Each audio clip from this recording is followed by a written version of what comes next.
Hi, I'm Amanda Clark, and I did my virtual trip on Washington, D.C. and New York City, and I'm going to talk about the technology I used and what I liked and didn't like about certain ones. I thought that this project was pretty frustrating in the beginning.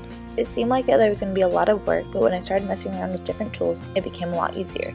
With trial and error, I think I came up with a pretty good project. I first used all the Google tools because that is what we were learning in class, and I thought it would be a lot easier to use something we've been working with than trying something new.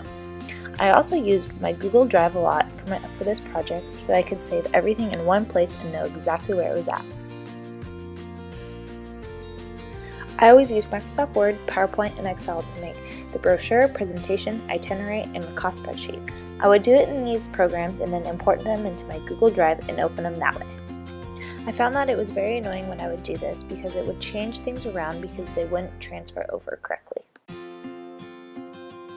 I never really thought about using the different Google tools when having to write a reflection, make a presentation, or even making my spreadsheet. I didn't think about using these tools until the very end.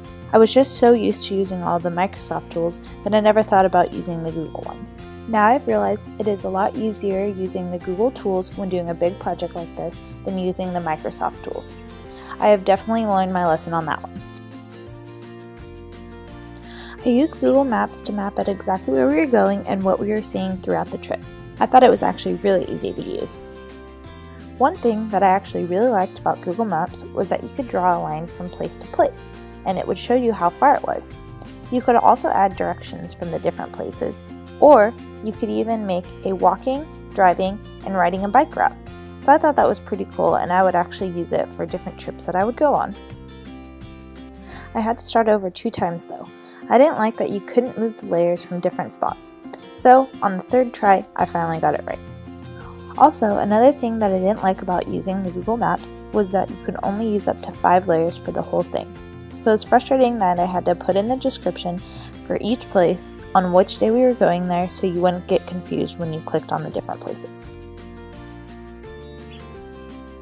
When putting this whole project together, I decided to use Google Sites. I thought it would be a lot easier to use Google Sites than anything else because that's what we had been using for our blogs, and since I already knew how to use it. I got a little frustrated when I was using it though, because every time I tried to add a page, it wouldn't show up on the sidebar like you see shown in the video. So I had to do it a few times until I finally got it to work. But when I wouldn't do my project for a few days, I would forget how to do it. So I'd have to go back and reteach myself on where to go and what to do so I could remember how to do it. I realized that I probably could have used a different website that would have been a lot easier, but I didn't really feel like learning how to use something else. I put this whole thing together by using iMovie. I had never really used it before, so it took me a while to get the hang of it. But as soon as I figured everything out, it turned out pretty easy. I just still got a little frustrated. I recorded all my screens using QuickTime. I didn't know what to use at first, but when I looked it up, it looked like the easiest pick. I had no idea that you could record your screens, but now I love it. It was a very helpful tool when doing something like this. I also used my voice recordings with QuickTime too, but it was a little scary at first using it because I hate my voice, but in the end, it didn't sound so bad. And that's about it, and thanks for watching!